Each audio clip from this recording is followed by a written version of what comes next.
नमस्कार, मैं doctor Yogesh Verma, farmer professor and head cardiology department, Gandhi medical college Bhopal, पुनः अपने चैनल में आपका स्वागत करता हूं। आज बात करेंगे हाई ब्लड प्रेशर के रोगियों के उपचार बाबत। हाई ब्लड प्रेशर जब इस्टेब्लिश हो जाता है तो रोगी को सीधे दवा दी जाए या कुछ दिन इंतजार किया जाए, ये एक बहुत ही गंभीर विषय होता है, क्योंकि एक बार दवा शुरू करने पर रोगी का एक ड्रग डिपेंडेंस होने की संभावना रहती है। साथ ही कभी कभी साइड इफेक्ट्स भी होने की संभावना रहती है।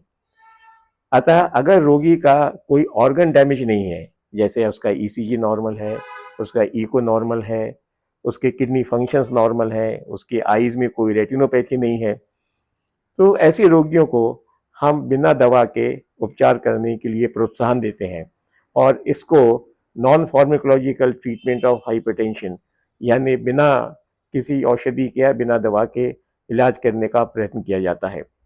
ये उन्हीं में प्रयत्न किया जाता है जिनका बिल्कुल बॉर्डर लाइन हाइपरटेंशन होता है, यानी 140, 90, 150, 100 तक रहता है और उनकी किसी भी कॉम्प्लिकेशन के डॉक्यूमेंटेशन जांच में नहीं हुआ है।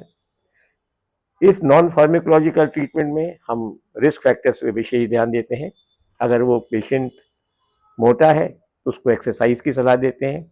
अगर उसका बैठने का काम है तो उसकी एक्टिविटीज़ बढ़ाते हैं।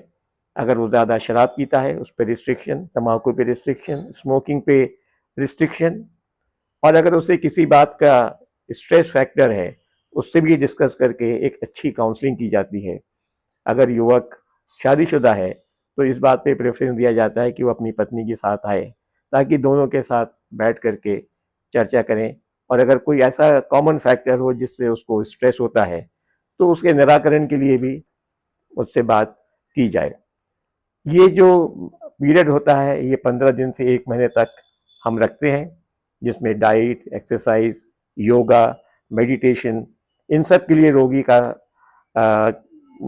सहयोग लेते हैं और वो क्या क्या कर रहा है उसका फीडबैक भी लेते हैं, और उसका ब्लड प्रेशर हफ्ते में एक बार चेक करने के लिए उसको भी सिखा देते हैं या उसको बुला करके उसका बीपी चेक करते हैं।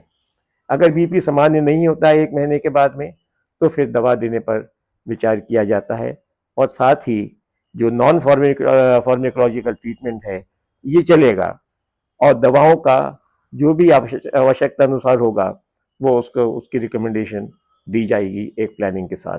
नमस्कार।